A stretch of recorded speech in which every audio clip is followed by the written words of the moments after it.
नमस्कार। आज हम जानेंगे ज्योतिष के नव ग्रहों के बारे में। यदि जन्म कुंडली में नवग्रह बलवान होकर बैठे हो, यदि जन्म कुंडली में नवग्रह शुभ स्थिति में हो, यदि जन्म कुंडली में नवग्रह अपनी स्व राशि में या उच्च राशि में शुभ प्रभाव में हो, तो क्या उसका फल निकलता है। तो पहले बात करते हैं सूर्य की। सूर्य को ज्योतिष शास्त्र में पिता माना गया है, पिता का कारक माना गया है और ग्रहों का राजा माना गया है।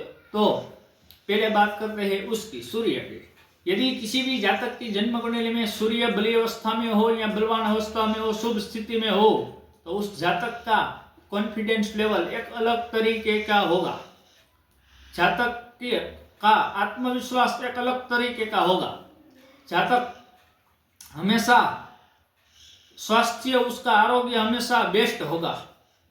जातक को कभी स्वास्थ्य के बारे में प्रॉब्लम नहीं पड़ेगी, पड़ेगी तो भी बहुत कम पड़ेगी, क्योंकि सूर्य को आरोग्य का कारक भी माना गया है ज्योतिष शास्त्र में। इसलिए जिस भी जातक की जन्म कुंडली में सूर्य ग्रह बलवान हो, तो उसके पिता के साथ भी बहुत मधुर संबंध रहेगी।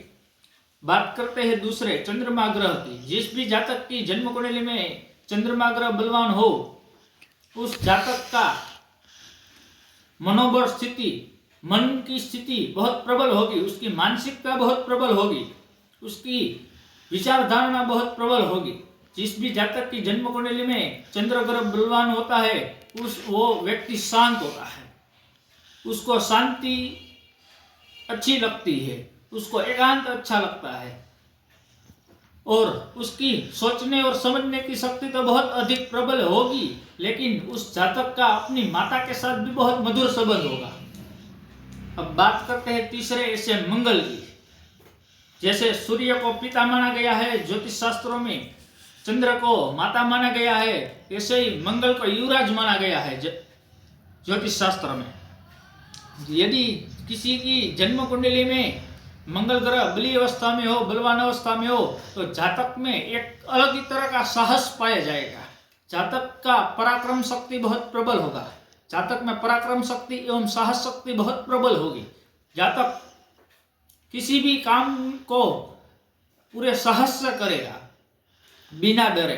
डर का कोई सवाल ही पैदा नहीं होता, क्योंकि जिस भी जातक का मंगल प्रबल होता है, उसमें धैर्य कम और साहस और पराक्रम शक्ति प्रबल होती है। और बात करते हैं बुध ग्रह की। जिस भी जातक की जन्म कुंडली में बुध ग्रह बलवान हो, तो बुध को बुद्धि का ग्रह माना गया है। जिस भी जातक की जन्म कुंडली में बुध ग्रह बलवान हो, उसकी बुद्धि बहुत प्रबल होगी, वो चतुराई वाला व्यक्ति होगा, वो चतुर व्यक्ति होगा। जिस भी जातक की जन्म कुंडली में बुध ग्रह बलवान होगा, वो एक अच्छा सेल्समैन होगा, वो अच्छा एक बिजनेसमैन होगा, वो एक अच्छा व्यापारी होगा। जिस भी जातक की जन्म कुंडली में बुध ग्रह बलवान होता है, उस जातक में इतना दम होता है कि वो अपने हिमालय में भी गुल्फी बेच दे, ऐसा अपना पावर रखता है जातक बुध ग्रह बलवान होने पर। इतना चतुराई वाला दिमाग रखता है। अब बात करते हैं गुरु ग्रह की। जिस भी जातक की जन्म कुंडली में गुरु ग्रह बलवान होता है, तो गुरु ग्रह को ज्ञान का कारक ग्रह माना गया है। इसलिए जिस भी जातक की जन्म कुंडली में गुरु ग्रह बलवान होगे, तो उस जातक के अंदर पैदाइशी संस्कार एवं ज्ञान की कोई खामी नहीं होगी। और गुरु ग्रह को दाम्पत्य जीवन का भी सुख माना गया है, तो उसको अच्छी संस्कारी एवं सुखी पत्नी भी मिलेगी। इसलिए जिस भी जातक की जन्म कुंडली में गुरु ग्रह बलवान होता है, वो व्यक्ति जातक पढ़ाई में भी बहुत आगे जाता है, उसको पढ़ने का लिखने का शौक भी होता है। इसलिए गुरु ग्रह को बलवान माना गया है इसलिए है क्योंकि जिस भी जातक की जन्म कुंडली में गुरु ग्रह बलवान होता है, तो जन्म कुंडली के आधे दोषों को समाप्त कर देता है गुरु ग्रह। अब बात करेंगे शुक्र ग्रह की। यदि जन्म कुंडली में शुक्र ग्रह बलवान अवस्था में हो,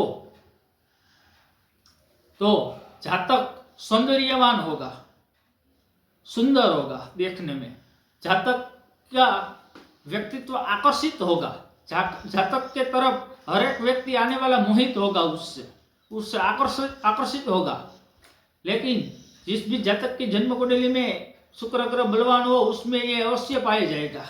और जिस भी जातक की जन्म कुंडली में सूर्य ग्रह बलवान है उस जातक को घूमने फिरने का तो शौक होगा ही, लेकिन खाने पीने का भी इतना ही ज्यादा शौक होगा। जातक घूमने फिरने खाने पीने और खूब पैसा उड़ाने का शौकीन होगा और उसके पास पैसे को भी कमी नहीं होगी। जिस जातक के पास होगा, अपना खुद का नहीं होगा तो वो दूसरे का उड़ाएगा, खुद का नहीं होगा तो दूसरे का उड़ाएगा। लेकिन जातक के जीवन में शुक्र ग्रह बलवान है तो वो अवश्य सुख को प्राप्त करेगा। अब बात करते हैं शनि ग्रह की। जिस भी जातक की जन्म कुंडली में शनि ग्रह बलवान होगा तो जातक शनि ग्रह को ज्योतिष शास्त्रों में कर्माधीश माना गया है, न्यायाधीश माना गया है। तो कर्म के अधीन फल शनि प्रदान करते हैं। तो जिस भी जातक की जन्म कुंडली में शनि ग्रह बलवान होंगे वो जातक अपने कर्म से कभी पीछे नहीं मुड़ते। ऐसे जातक कभी कर्म से पीछे नहीं मुड़ते, पूरी ताकत और जोश के साथ अपने कर्म करते चले जाते हैं। और जातक लोहे के संबंधित भी कार्य करे तो भी उसको फायदा रहता है। वरना यदि जन्म कुंडली में शनि ग्रह बलवान हो तो उसमें आलस्य कम होगी, उसमें निद्रा कम होगी, क्योंकि शनि ग्रह पावरफुल होने से जातक अधिक से अधिक मेहनत कराएगा, क्योंकि शनि को संघर्ष का कारक ग्रह माना गया है। अब बात करते हैं राहु ग्रह पे। यदि जन्म कुंडली में राहु ग्रह बलवान अवस्था में हो तो ऐसा जातक पॉलिटिक्स में शेयर सट्टा जुगारबाजी इस सब क्षेत्रों में आगे बढ़ेगा। और जातक के पास एक दैत्य वाला मगज होगा, क्या होगा, दैत्य वाली बुद्धि होगी। जो दैत्य और दानवों के पास, राक्षसों के पास बुद्धि थी वैसी बुद्धि होगी जातक के पास। जिस भी जातक की जन्म कुंडली में राहु ग्रह बलवान है तो उसके पास राक्षसों जैसी चतुराई वाली बुद्धि होगी। उसका नसीब उसको शेयर सट्टा, पॉलिटिक्स, राजकारणीय क्षेत्र, पुलिस, इन सब से उसको फायदा दिलाएगा। हर 2 नंबरी के काम में उसको फायदा मिलेगा। जिस भी जातक का राहु प्रबल होता है वो अगर आंख बंद करके भी सट्टा लगा जाए तो उसका लकी नंबर उस तक पहुंच ही जाता है। अब बात करते हैं केतु की। जिस भी जातक की जन्म कुंडली में केतु ग्रह बलवान हो उस जातक को भीड़ से कम और अकेला रहने की आदत होती है। वो जातक एकांत प्रिय होता है, क्योंकि जिस भी जातक की जन्म कुंडली में केतु ग्रह बड़ी अवस्था में पाए जाते हैं वो कभी कभी साधु महात्माओं की कुंडली में भी, सिद्ध पुरुषों की कुंडली में भी केतु ग्रह बलवान अवस्था में पाए जाते हैं। क्योंकि केतु को मोक्ष का कारक ग्रह माना गया है, इसलिए केतु को साधना का कारक ग्रह माना गया है। केतु को तंत्र मंत्र का कारक ग्रह माना गया है। जिस भी जातक की जन्म कुंडली में केतु ग्रह पावरफुल होगा उन पे देवीय कृपा अवश्य ही होगी। आप उसका कुछ नहीं बिगाड़ सकते।